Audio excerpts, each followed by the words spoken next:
Hello, my name is Kenna Hasler, and I am the Director of Homeless Outreach and Wellness Services at a mental health and substance use nonprofit called Park Center here in Nashville, Tennessee. We're working in homeless services, we're working in SOAR, we're working on street outreach and housing navigation, and a lot of times people can feel very isolated that the people serving them have no idea what it feels like. And I have people that I employ who know exactly what it feels like to not have a home. And they're able to actually share that versus in a more clinical background. I used to do clinical case management where it was the only thing people get to know about you is your name and maybe how old you are. And everything else is just about them, right? And that the boundary is so much more firm. Where in working with lived experience, you can say, one of my managers shared the other day that she was working with a member and they had kind of shared how they were struggling with their mental health. And she said, hey, I know exactly what that feels like when I struggled with mine.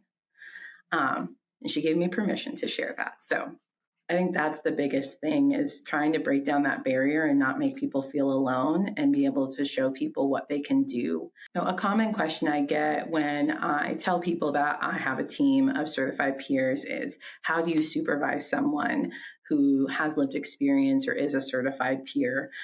And I always say the answer is probably a lot simpler than most people think, which is it's just about being a compassionate leader. I don't treat people with lived experience on my team any differently.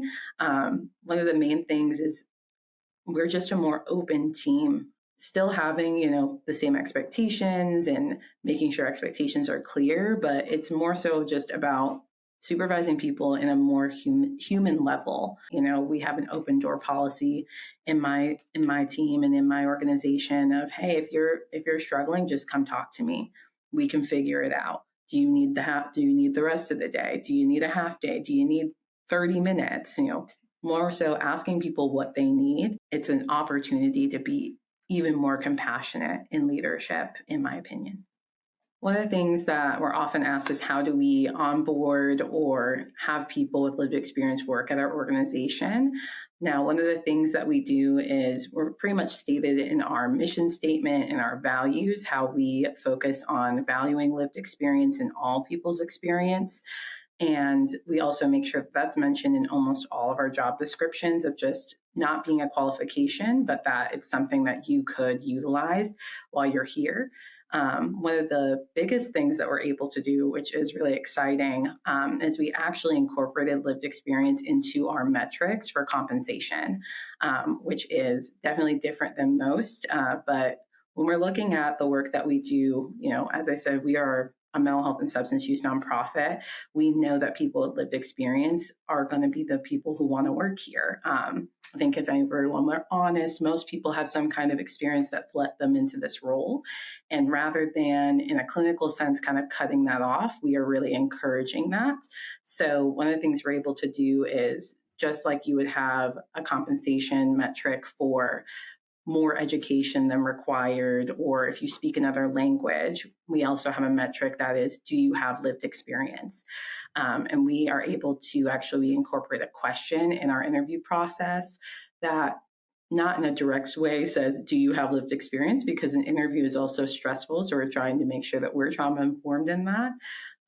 So one of the things we're able to do is just say, we understand that people who are interested in this work tend to have experiences, whether it's their own or in their families or in their friends, that lead them to want to work in this field. If you wouldn't mind sharing, does that apply to you and how so?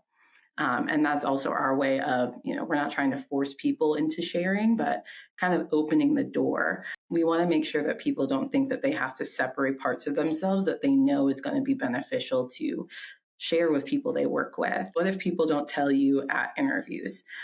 Because that's super normal. I know for me, when I was first asked that question upon hire, I felt very anxious and was like, I don't know if you're going to hire me. Should I tell you what my life story is?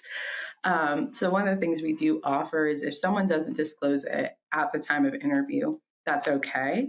Once they get into our programs, and they are hired, they hear all about it. And so they can come to their manager or directly to HR, whichever they choose, at any point and say, hey, I didn't tell you before, but I do have lived experience, and get that metric adjusted for their income.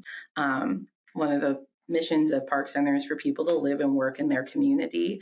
And by working with lived experience and working with certified peers, we're able to really show that.